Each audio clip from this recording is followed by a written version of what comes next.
están acá sentados, asistiendo, hablando, le sacaron una buena úlcera a sus papás cuando les dijeron que iban a estudiar, ¿no?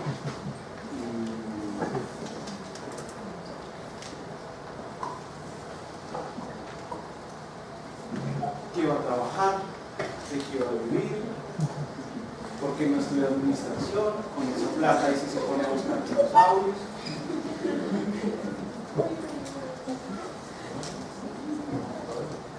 Y 20 años después, cuando uno ya está en ese futuro que vio antes, comienza a comprender un poquito la preocupación, ¿no?, de sus papás. En últimas, lo que veían era que la antropología aquí en Colombia tiene su futuro incierto. Y uno a ver y se da cuenta que los papás pues tienen razón. Tienen su razón, digamos. Si le ponemos un poquito de antropología al asunto, si tratamos de comprender cuál es ese cuento de los papás, nos damos cuenta que ese cuento está metido en una narrativa más grande, ¿no? En una narrativa que ordena el ciclo vital, una narrativa bastante moderna, ¿no?, que supone que las pocas etapas de ciclo vital que tiene esta sociedad, que es hacer la primaria, el bachillerato, la universidad y el trabajo, supone una identidad entre ellas mismas, de que en el momento en que una persona decide a los 15, 16 años qué es lo que va a hacer por el resto de su vida, si uno lo mira bien, es una práctica bastante exótica, ¿no?, donde el rito de paso se lo tiene que poner uno mismo, y a los 15 años no es precisamente la persona más inteligente y más madura del mundo, tiene que definir qué va a hacer y qué identidad va a asumir con su vida en la forma de trabajo. Y es una cuestión bastante moderna, donde a la gente se le ha educado para el trabajo y para identificarse con ese trabajo. Yo estudio Derecho, consigo un puesto, que es la expresión que tenemos en Colombia de que cómo va a conseguir puesto, en el mapa social, cómo va a firmar, ¿no? Cristian Delgado, abogado, Cristian Delgado, ingeniero, Cristian Delgado, geólogo, etc. Porque se espera que ese ciclo vital tenga una sola identidad. Y ahí comienza uno a entender esa razón que tienen los padres para preocuparse, ¿no?, y para sacarse esa úlcera. Si ya son 11 los pregrados que tenemos aquí en Colombia, estamos hablando de un problema de salud pública. Son demasiadas personas. Podemos verlo de otra forma, haciéndole un poquito más de antropología al asunto y darnos cuenta que en un mundo que cambia, que ya desconoce esa identidad porque ya no puede prometer, ya no puede cumplir ese sueño de la persona que se encamina, se forma y trabaja bajo una sola identidad, puede uno empezar a pensar más bien como en carreras de tipo cerrado y carreras de tipo abierto, ¿no? Carreras de tipo cerrado que de alguna manera garantizan esa identidad. Garantizar el trabajo es otra cosa, pero por lo menos garantizan esa identidad. Es decir, si uno se va a meter 5 años a estudiar medicina, pues seguramente le va a dedicar, por ejemplo, como 15 años a estudiar medicina, y seguramente se va a dedicar toda su vida a eso, de convertirse en un médico. No es que sea, no sé, médico del Taucino. Pero en general se espera de esta gente que lo logre. En el caso de los antropólogos eso no ocurre. Y parte de las crisis que les generan también a los antropólogos es, curiosamente, compartir el mismo discurso de los papás. Es decir, aunque uno se pelea con los papás por haberse metido en este cuento, comparte esa misma construcción del mundo. pero para el otro lado, de alguna manera le está dando la razón. Si asumimos el oficio del antropólogo como más bien una actividad abierta, lo que nos está diciendo es que no es necesariamente que no se pueda conseguir trabajo, no se pueda conseguir un oficio sin antropología, sino que por el contrario hay todo un mundo por hacer como antropólogo. No sé si me hago entender. Siguiendo lo que dice el profesor Grimson de que la antropología le enseña a unas personas que la estudian a descentrarse, a ser un poco menos etnocéntricas, pues de alguna manera eso lo que nos dice es que la antropología, más que un oficio, es una forma de ver, es una forma de percibir y es una forma de pensar el mundo independiente del campo donde uno se desempeña como persona. Yo me formé en los 90s, como en la segunda mitad de los 90s. Creo que tuve una formación académica privilegiada en cuanto a la antropología se refiere, o sea que como que alcancé a estudiar con esos clásicos de la antropología hoy felizmente pensionados.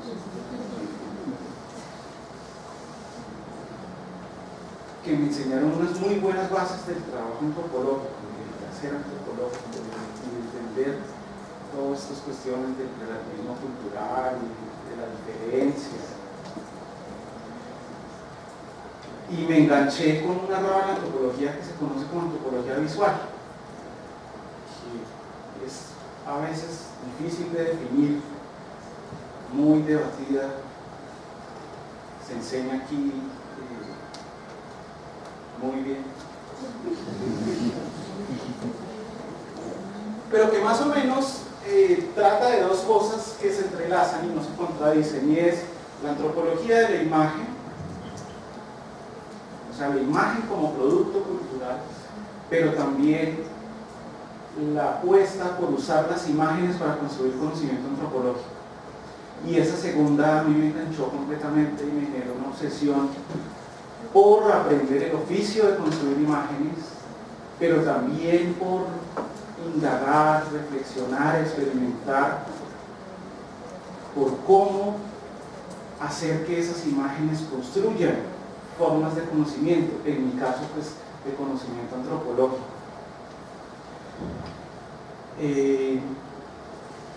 Eso se sumó a otra obsesión que me generó a mí el tema de la cultura material. Es un poco, digamos que mi trabajo doctoral tiene que ver con eso que en realidad no debería llamarse cultura material, pero que más o menos la gente entiende cuando se dice. Curiosamente Ernesto hablaba del desprecio que se tiene por el trabajo manual en antropología, que es una cosa muy triste cuando la misma antropología misma que reivindica otras formas de pensar, ¿no? Que reivindica otras formas de hacer, que nos muestra que se piensa con las cosas, que se piensa con las manos, con los objetos, con las casas. Digamos que me generó a mí también una obsesión con el trabajo manual, con construir elementos, con construir aparatos, y a partir de eso nació digamos un producto audiovisual. Les quiero mostrar ahorita en un pequeño reel de 2 minutos, donde no necesariamente lo que van a ver es contenido antropológico como tal, pero gracias a ese trabajo estamos con la productora que tengo, estamos fundando como una base, tanto en la técnica como en la estética, como en la infraestructura, en el capital, en la tecnología y en el sostenimiento, para producir contenidos. Esto es un proyecto a mediano plazo para construir contenidos explicativos en economía, en ciencia y tecnología y en cultura, digamos, entendido antropológicamente, en divulgar contenidos antropológicos por un lado o posturas antropológicas frente a algunos problemas. Voy a mostrarles estos 2 minuticos como para que se hagan a la idea de qué consiste y luego seguimos mirando, digamos, cómo esa mirada de la antropología ayudó mucho a construir esto y el potencial que puede tener.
Es muy artesanal en el sentido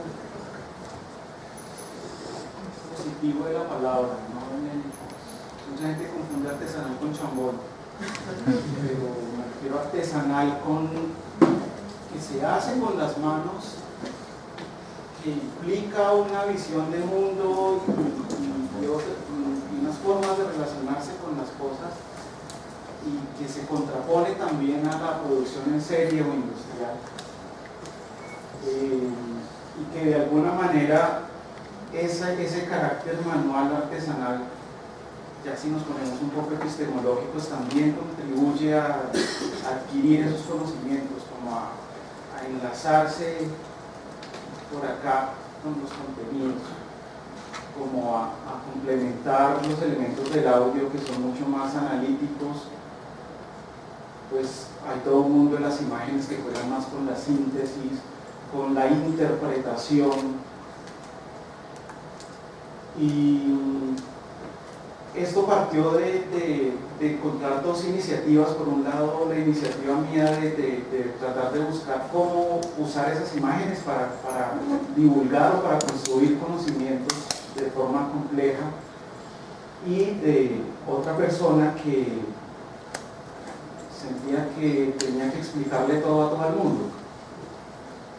Él es más un escritor, y a partir de eso empezamos como, bueno, miremos cómo tratamos de vincular este asunto de la explicación con las imágenes, y cómo pasar de la explicación, de formular unos principios generales a la interpretación, es decir, a que si yo quiero transmitirle un conocimiento a otra persona, primero tengo que reconocerlo como otro, tengo que tratar de ponerme en sus zapatos para entender bajo qué términos puedo transmitirle ese conocimiento. Y comienzan curiosamente a aparecer muchos elementos del aprendizaje antropológico a ayudar. En principio, este asunto del descentramiento del que hablaba el profesor Crimson, lo que permite es unos grados de creatividad que tal vez no se ven dentro del departamento de antropología, pero cuando se contrastan con otros oficios, como que afloran, porque esa capacidad de ver que hay otras formas de ordenar el mundo, otras formas de ver el mundo, de alguna manera hacen surgir siempre ideas nuevas. Y nada, digamos que esto se convirtió en una iniciativa propia que está funcionando y que genera al final también unos desafíos éticos,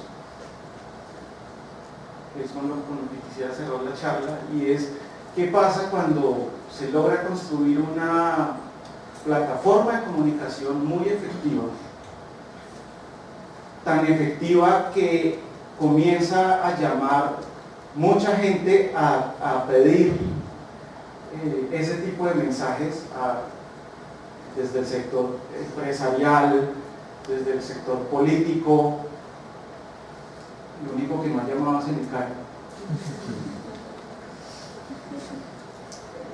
Porque efectivamente empiezan a ver que hay una forma de transmitir esos mensajes que les conviene a mucha gente.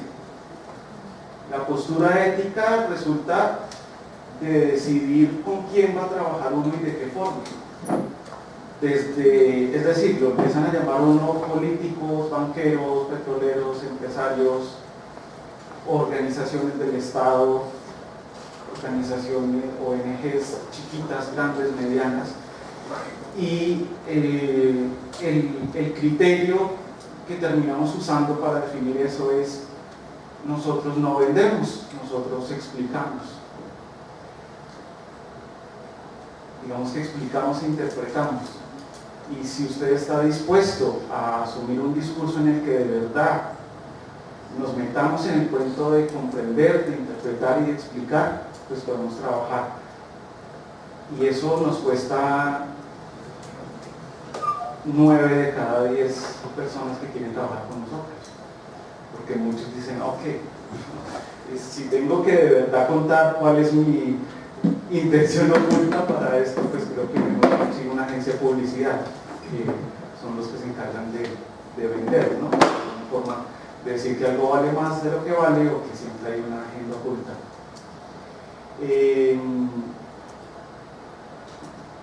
Nada, insisto, los papás tienen razón, pero es, digamos, una que pensando en la antropología, no como cómo consigo mi trabajo de antropólogo, sino cómo mi manera de ver el mundo, la forma en que, valga la redundancia, me formé como una persona capaz de entender otras perspectivas, otras formas de ordenar, otras culturas, le puede aportar a muchos otros procesos. Ahí nunca va a hacer falta un antropólogo. Muchas gracias.